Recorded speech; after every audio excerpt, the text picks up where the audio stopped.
کیونکہ ہمارے معاشرے میں یہ بات بھی عام ہے کہ کچھ لوگ پروفیشنل ہوتے ہیں استخارہ کرنے والے، کہ لوگ ان کے پاس جاتے ہیں اور کہتے ہیں کہ اچھا یہ لڑکے کا نام ہے، یہ لڑکی کا نام ہے، آپ اس کے بارے میں بتائیے کہ یہ رشتہ کامیاب رہے گا یا نہیں رہے گا. اب آپ دیکھیے کہ ایک تیسرے شخص کو کہاں سے پتا چل گیا، اس کے پاس کون سا سورس ہے یہ جاننے کا کہ اس نے کل کے فیوچر میں جھانک کے دیکھ لیا آج یہ رشتہ کامیاب ہوگا یا نہیں ہوگا. ایسی چیزیں بھی انسان کے لیے توہمات کے دروازے کھولتی ہیں اور اس کے لیے پریشانیوں کا سبب بنتی ہیں، اور ایسی چیزوں پر بھی یقین نہیں کرنا چاہیے کیونکہ اللہ کے سوا غیب کا علم کسی کو نہیں. اچھا، پھر بعض لوگ یہ کہتے ہیں کہ کسی اور کو کہتے ہیں کہ تم میرے لیے استخارہ کر کے دو. اب آپ دیکھیے استخارے کی دعا میں لکھا ہے یا اللہ اگر یہ بات میرے لیے اچھی ہے تو کر دے. اب اگر کوئی آپ کے لیے استخارہ کر رہا ہے تو وہ کیا پڑھے گا کہ میرے لیے اچھی ہے تو کر دے، یا زیادہ زیادہ یہ کہے گا یا اللہ اس کے لیے اگر اچھی ہے تو کر دے. اچھا، بعض لوگ استخارے کے ساتھ خواب کو لازم کر دیتے ہیں. وہ کہتے ہیں استخارہ اور خواب لازم و ملزوم چیز ہے. اکثر لوگوں کو کہا جاتا ہے کہ استخارہ کر لیں تو پھر وہ کہتے ہیں اتنے دن استخارہ کیا ہمیں تو کوئی خواب نہیں آیا ابھی تک. ہمیں بہت سے لوگ اس پہ پریشان ہوتے رہتے ہیں، ہمیں نہیں سمجھ آتی، کوئی خواب نہیں آیا ابھی تک ہمیں. یاد رکھیے کہ قرآن اور سنت کی روشنی میں استخارے کے لیے خواب کا آنا کوئی ضروری نہیں ہے. وہ سمپلی کیا ہے، ایک دعا ہے، یا اللہ اگر یہ کام اچھا ہے تو مبارک ہو جائے، آسان ہو، نہیں اچھا تو اس کو ہٹا دے، دور کر دے مجھ سے. اگر آپ کی دعا قبول ہو گئی تو اس کام میں اگر بہتری ہوئی تو ہو جائے گا، اور اگر ہو گیا تو وہ مبارک ثابت ہو گیا، اور اگر بہتری نہیں تو وہ بات بن ہی نہیں پائے گی. تو استخارہ نہ تو نکالا جاتا ہے اور نہ ہی نکلوایا جاتا ہے، استخارہ تو کیا جاتا ہے. اور استخارے کا مطلب کیا ہوتا ہے؟ خیر کی دعا مانگنا. ہمارے ہاں اس کا کانسیپٹ کیا ہے کہ ہم یہ سمجھتے ہیں کہ شاید استخارہ غیب کا علم جاننے کا نام ہے. اس کو ہم نے ایک طرح کی فال بنا لیا ہے، جبکہ فال لینا بھی اسلام میں پسندیدہ نہیں ہے، کیونکہ غیب کا علم تو اللہ کے سوا کسی اور کو ہے ہی نہیں. کل کیا ہونے والا ہے یہ کسی کو نہیں پتا. کوئی شخص بھی جو یہ غیب دانی کا دعویٰ کرے یا اس قسم کی کوئی بھی باتیں کرے وہ ہمارے دین میں پسندیدہ نہیں. اسی لیے ہمیں کسی نجومی کے پاس جانے سے منع کیا ہے، ہاتھ دکھانے سے منع کیا ہے، چھپی باتیں معلوم کرانے سے اور ذائچے بنوانے سے منع کیا گیا ہے، کیونکہ یہ ساری چیزیں انسان کے لیے نقصان دہ ہوتی. انسان توہمات کا شکار ہو جاتا ہے، انسان کوئی ڈیسیژن نہیں لے پاتا. اسی لیے ہمارے دین میں ایسی کوئی چیز نہیں کہ کالی بلی آگے نظر آ گئی راستے میں تو یہ منحوس ہے، یا کوا بول پڑا تو کوئی آ جائے گا، یا جوتی الٹ گئی تو کچھ ہو جائے گا. یہ چھوٹی چھوٹی چیزیں جو ہمارے معاشرے میں ہر کلچر میں کچھ نہ کچھ ایسی باتیں عام ہوتی ہیں کہ صبح سویرے اگر فلاں شخص سے ملاقات ہو گئی تو یہ میرے لیے اچھا نہیں. ہمارے دین میں کیا ہے کہ ہر خیر اور شر کا مالک اللہ ہے. کوئی کسی کو نقصان نہیں دے سکتا جب تک اللہ نہ چاہے، کوئی کسی کو فائدہ نہیں پہنچا سکتا جب تک کہ اللہ نہ چاہے.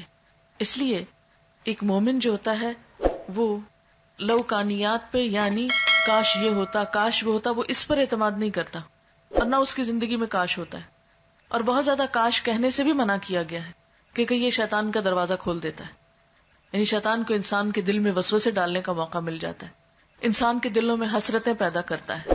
اب بعض اوقات ایسا ہوتا ہے نا کہ کوئی عزیز رشتہ دار گھر سے نکلتا ہے، اچانک کوئی ایکسیڈنٹ ہو جاتا ہے تو عموماً لوگ کہتے ہیں کاش آج وہ جاتا ہی نہ، کاش وہ آج ایسا نہ کرتا تو ایسا نہ ہوتا.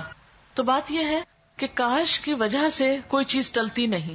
تقدیر کے اوپر ایمان ضروری ہے، اور تقدیر پر ایمان لانے والا مطمئن ہو جاتا ہے، پرسکون ہو جاتا ہے، خوش رہتا ہے. کیونکہ اگر ہم تقدیر پر ایمان نہیں بھی رکھتے تو بھی آپ دیکھیں کہ اللہ کے فیصلوں کو ہم ٹال نہیں سکتے، ہم اس میں تبدیلی نہیں کر سکتے. اس لیے استخارہ غیب جاننے کا ذریعہ نہیں ہوتا. اس کا مسنون طریقہ کیا ہے؟ استخارہ کس طرح کرنا چاہیے؟ استخارہ زندگی میں جب بھی انسان کو کوئی اہم کام پیش آئے، کوئی اہم معاملہ سامنے آئے، تو اس موقع پر انسان کو 2 نفل پڑھ کر دعا مانگنی چاہیے.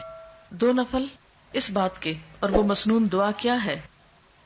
وہ مسنون دعا ہے اللہم انی استخیرک بعلمک واستقدرک بقدرتک واسألک من فضلک العظیم فانک تقدر ولا اقدر وتعلم ولا اعلم وأنت علام الغیوب اللہم ان کنت تعلم ان هذا الامر خیر لی فی دینی ومعیشتی وعاقبت امری فاقدرہ لی ویسرہ لی ثم بارک لی فیہ وان کنت تعلم ان هذا الامر شر لی فی دینی ومعیشتی وعاقبت امری فاصرفہ عنی واصرفنی عنہ وقدر لی الخیر حیث کان ثم اردنی بہ.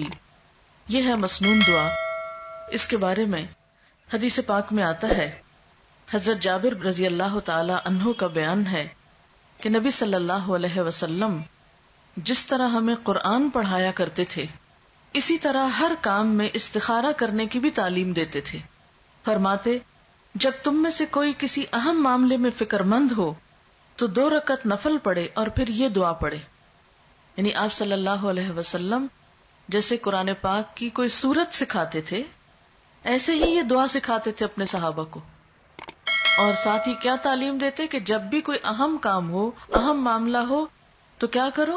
نفل پڑھ کر یہ دعا پڑھو. اہم کاموں میں خود مثلا جس کی شادی ہے، شادی ایک اہم فیصلہ نا زندگی کا، جس کی شادی ہے وہ خود بھی پڑھے یہ نفل اور ماں باپ بھی پڑھے، ماں یا باپ دونوں میں سے کوئی ایک پڑھ لے. اس کا ترجمہ کیا ہے اور یہ کیوں پڑھا جائے؟ نبی صلی اللہ علیہ وسلم نے فرمایا استخارہ کرنے والا کبھی نامراد نہیں ہوتا، استخارہ کرنے والا کبھی نامراد نہیں ہوتا، مشورہ کرنے والا کبھی نادم نہیں ہوتا، اور کفایت شعاری سے کام لینے والا کبھی کسی کا محتاج نہیں ہوتا.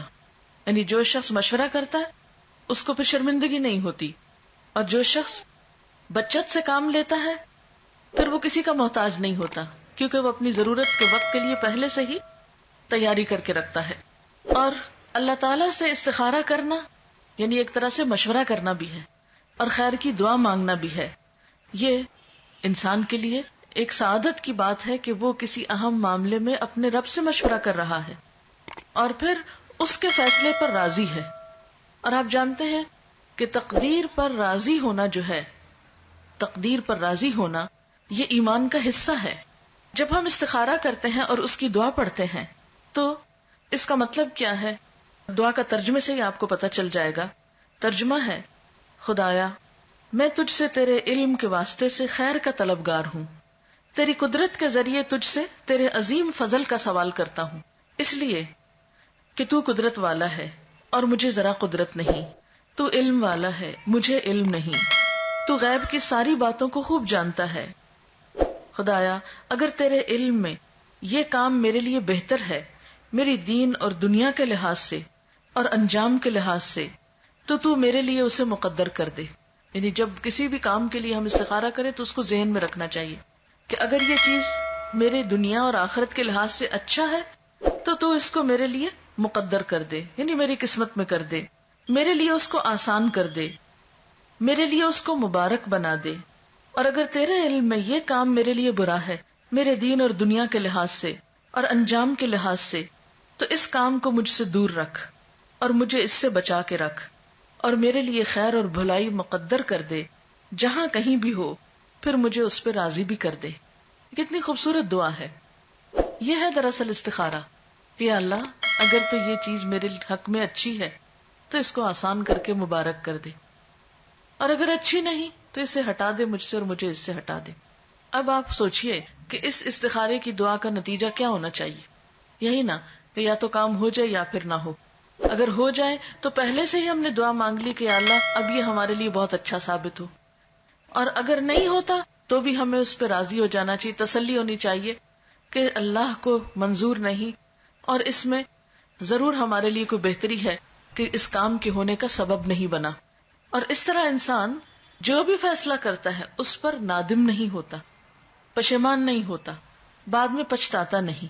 اگر کام کرنے کے بعد انسان سمجھتا ہے کہ بہت اچھا رہا، سب ٹھیک ہو گیا اور اچھا رہا، تو بھی کیا سمجھتا ہے کہ یہ میرے رب نے مجھے عطا کیا ہے، اس کو کوئی تکبر نہیں آتا اس پر. اگر کام ہو جاتا ہے اور بعد میں دیکھتا ہے کہ اس کا نتیجہ اچھا نہیں نکلا تو بھی اس میں ندامت نہیں ہوتی کہ میں نے تو اللہ سے دعا کی تھی، اگر پھر بھی ٹھیک نہیں ہوا تو اس میں بھی ضرور میرے لیے کوئی سبق ہوگا. کیونکہ قرآن پاک میں یہ بھی آتا ہے نا، عسیٰ ان تحبوا شیئا وہو شر لکم وعسى ان تکرہوا شیئا وہو خیر لکم. ہو سکتا ہے کہ ایک چیز